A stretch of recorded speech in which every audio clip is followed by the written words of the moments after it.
sailboat must be one of the best of human inventions, going through the water using nothing but the wind. But we didn't come out here for an ecology lesson. We came out to learn something about the body, and a sailboat can help teach us about how the body stands up. We're used to looking at structures like the lighthouse in the building behind me, where you've got one brick piled on top of another brick, all sitting on solid main granite, so that it's a continuous compression structure all the way down from the top of the lighthouse to the ground. And we think of our skeleton as being the same way, the head piled on top of the thorax, and the chest on top of the pelvis, and the pelvis on top of the legs. But you know, if you disappeared all of the soft tissue, the skeleton would fall to the ground. And a sailboat is a little bit instructive like that.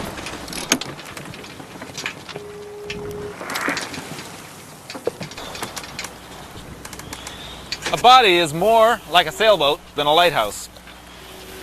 The mast is kind of like a bone, or a series of bones like the spine, and the stays, or the shrouds, are really like the myofascial of the body, offering extra support in a tensional way, not just a compressional way. If you suddenly disappeared all these stays off the sailboat, the mast would fall down under the pressure of the sail.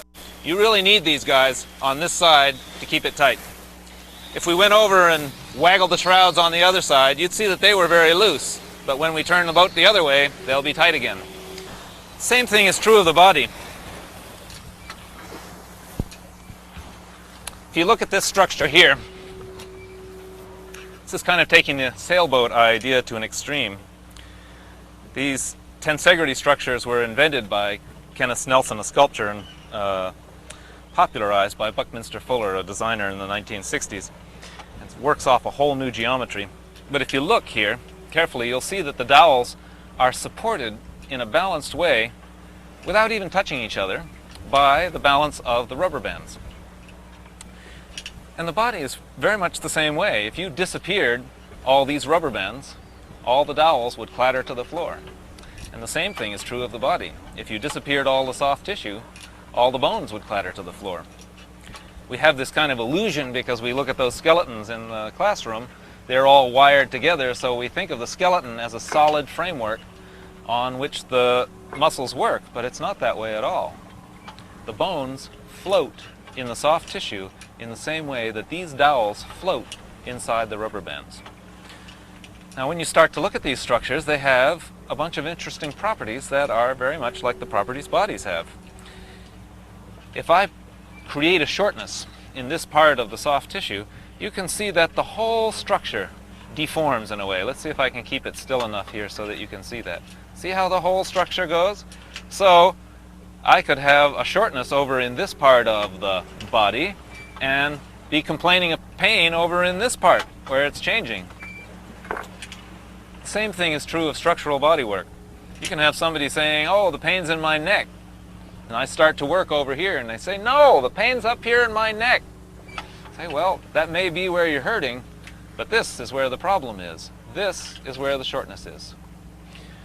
Kind of bone manipulation techniques like chiropractic and osteopathy tend to look at knocking the bones back into place, which can also work to restore balance to the structure of the body. But long-term, chronic postural difficulties are often set in the soft tissue in such a way that resetting the bones simply won't last. The soft tissue will again pull the bones out of place. So what we're looking at here in terms of what we want is an even, balanced tone across the myofasciae of the body so that the bones will stay lightly, easily floating in place.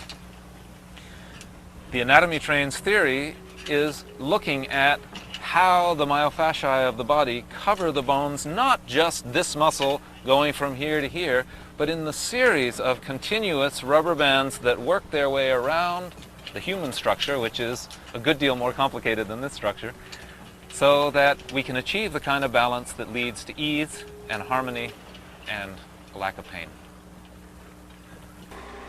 So the traditional view of the body, in fact, the view espoused by my teacher, Ida Rolf, sees the body as a bunch of blocks, and she had the bunch of blocks inside the plastic bag there, and it's a question of how do you arrange the blocks inside the plastic bag to get a natural alignment of the body.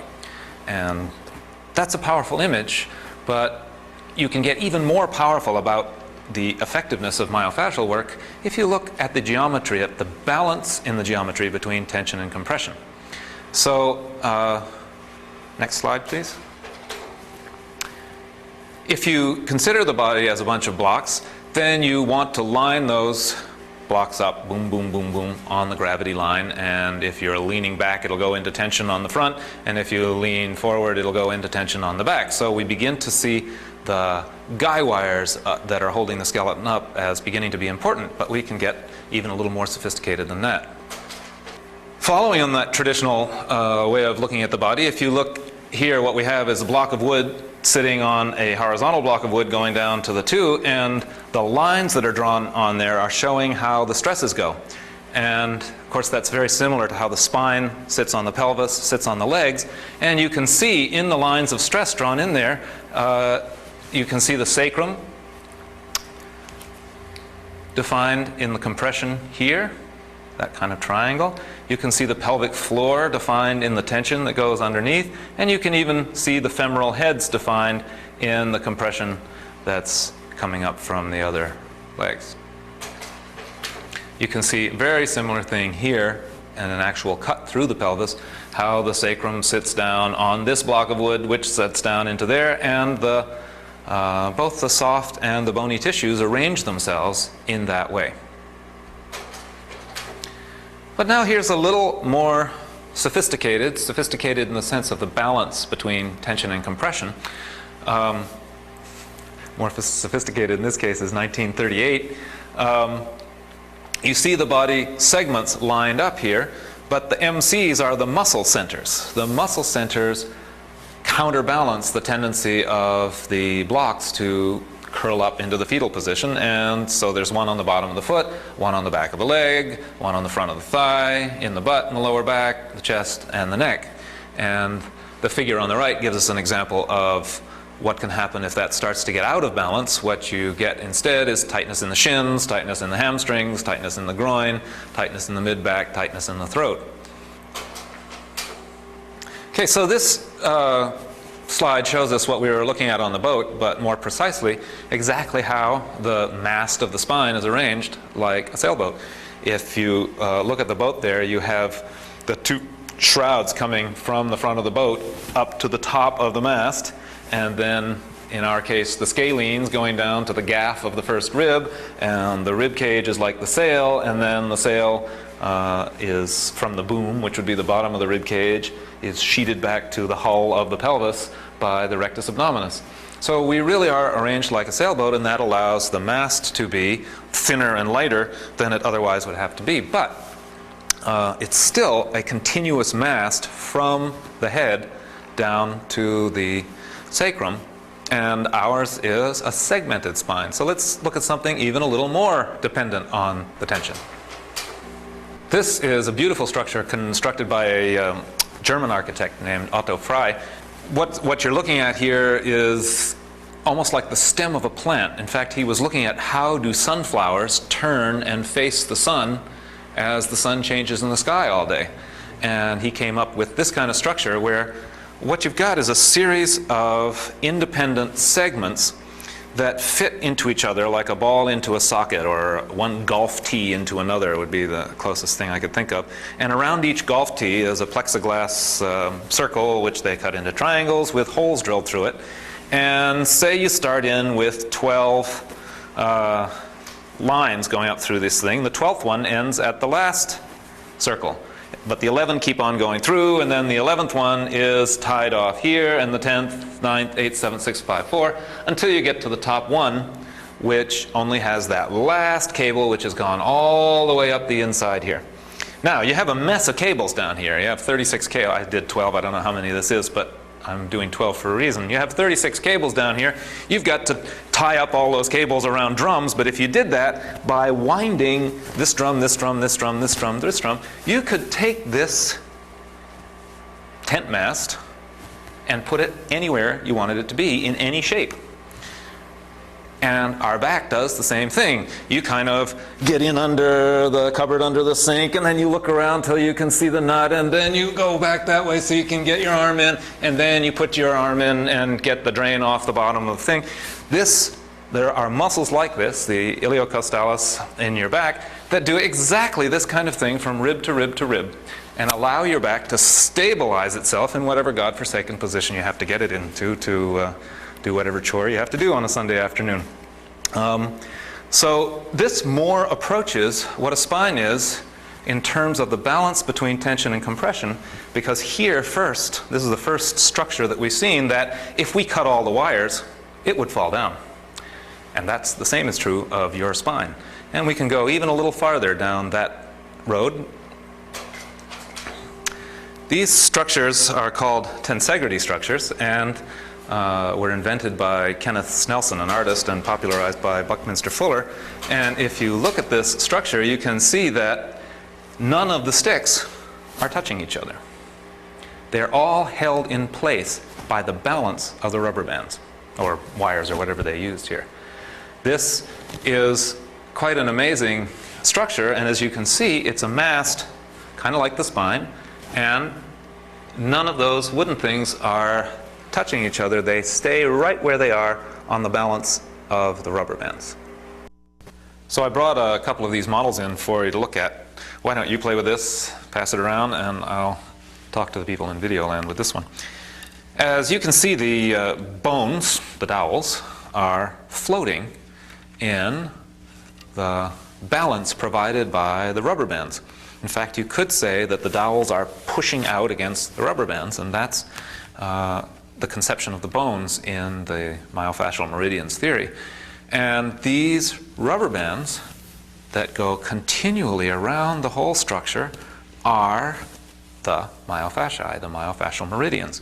And where they tack down to the bones are what we've been calling the stations. This is another way of looking at the whole thing. These structures have a number of properties that are a bit like bodies. For one thing, if you put stress into this structure, for instance, if this was a whiplash or this was an injury of some sort, you see how the strain is taken by the whole structure.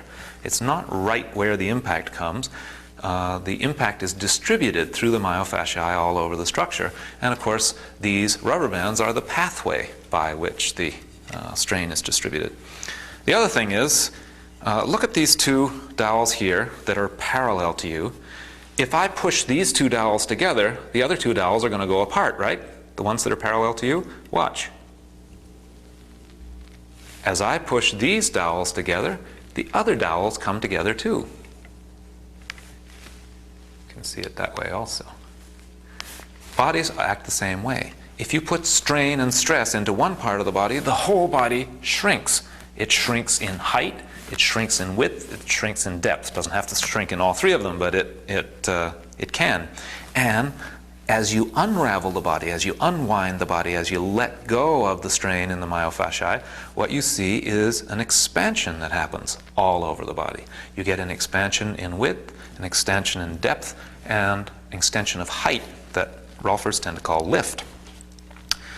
The other thing about these structures that's interesting is if you take and you put strain in one piece of the myofasciae, you might see a problem emerging somewhere else, right?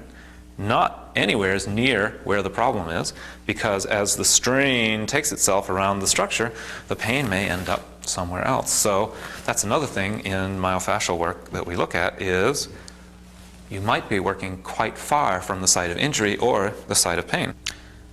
Okay, so just to reiterate, the reason for this journey through geometry is to see that the dowels are like the bones and that they push the myofasciae apart.